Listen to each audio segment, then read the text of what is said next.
সারা দেশে আইন শৃঙ্খলা বাহিনী আমাদেরকে নিরাপত্তা দিয়েছেন, সেজন্য আপনাদেরকে ধন্যবাদ জানাই।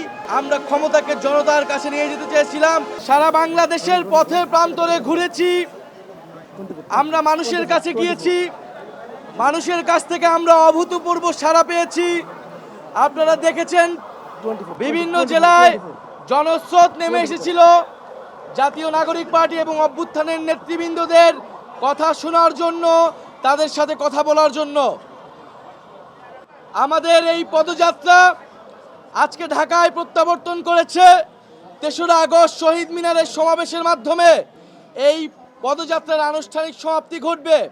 এবং আমরা বলেছি ৩রা আগস্ট এর মধ্যে আমরা জুলাই সনদ এবং জুলাই ঘোষণাপত্রের বাস্তবায়ন দেখতে চাই এবং ৩রা আগস্ট আমরা জাতীয় নাগরিক পার্টির ইশতেহার ঘোষণা করব।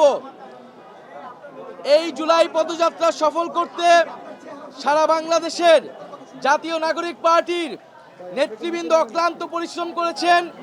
জাতীয় নাগরিক পার্টির সাথে জাতীয় যুব শক্তি, গণতান্ত্রিক ছাত্র সংসদ, জাতীয় শ্রমিক উইংয়ের নেতৃবৃন্দ কাজ করেছেন। বৈষম্যবিরোধী ছাত্র আন্দোলনের সাবেক নেতৃবৃন্দ আমাদেরকে সহায়তা করেছেন।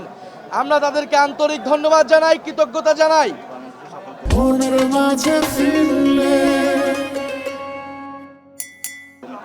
এবং বাংলাদেশের সকল কমিটি জাতীয় নাগরিক পার্টির তারা ক্লান্ত পরিশ্রম করেছে, তাদেরকে ধন্যবাদ জানাই।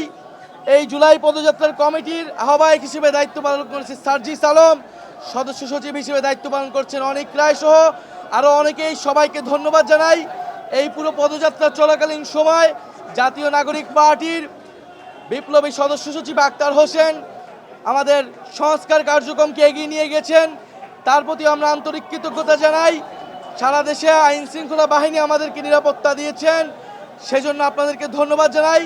এবং সর্বোপরি সাধারণ মানুষকে ধন্যবাদ জানাই যাদের অংশগ্রহণে আমাদের এই জুলাই পদযাত্রা সফল হয়েছে, স্বতঃস্ফূর্ত হয়েছে।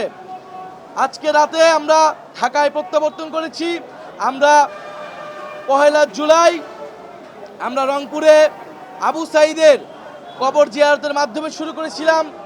আজকে রক্তস্নাত সাভারের বাইপলের আমরা পথসভা করে ঢাকায় প্রত্যাবর্তন করেছি। ইনশাআল্লাহ ৩রা আগস্ট আপনাদের সাথে দেখা হবে এবং সারা বাংলাদেশের মানুষকে আমরা ঢাকায় আসার আহ্বান জানাই। ৩রা আগস্ট আমরা গোপালগঞ্জে সশস্ত্র হামলা এবং মাইলস্টোনের ট্র্যাজেডির কারণে কয়েকটি জেলায় আমরা পথসভা করতে পারি নাই। আমরা 5ই আগস্ট পরবর্তী সময় সেই সকল জেলায় আমরা জেলা সমাবেশ করব। ইনশাল্লাহ 64টি জেলায় আমাদের পদার্পণ হবে এবং জনগণের কাছে যাওয়ার এই কর্মসূচি আপনাদের অব্যাহত থাকবে। আপনারা মিডিয়া ভাইরা, বোনেরা যারা আমাদেরকে সহযোগিতা করেছেন, আমাদের সাথে ছিলেন বা ঢাকায় থেকেও যারা কাভারেজ দিয়েছেন, তাদেরকে আন্তরিকভাবে ধন্যবাদ জানাই।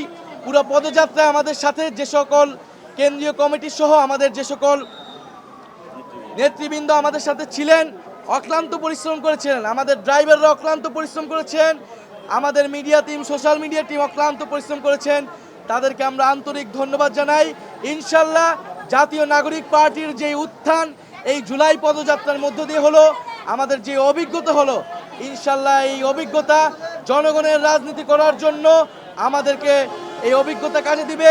আমরা ক্ষমতাকে জনতার কাছে নিয়ে যেতে চেয়েছিলাম, জুলাই পদযাত্রার মধ্য দিয়ে আমরা সেই কাজটি করেছি। ইনশাল্লাহ গণ অভ্যুত্থানের আকাঙ্ক্ষা অনুযায়ী নতুন বাংলাদেশের, বৈষম্যহীন গণতান্ত্রিক বাংলাদেশের আকাঙ্ক্ষায় জাতীয় নাগরিক পার্টি কাজ করে যাবে। আপনারা যারা আজকে আমাদেরকে অভ্যর্থনা দিয়েছেন, শুভেচ্ছা জানিয়েছেন, তাদেরকে আন্তরিকভাবে ধন্যবাদ এবং কৃতজ্ঞতা জানাচ্ছি।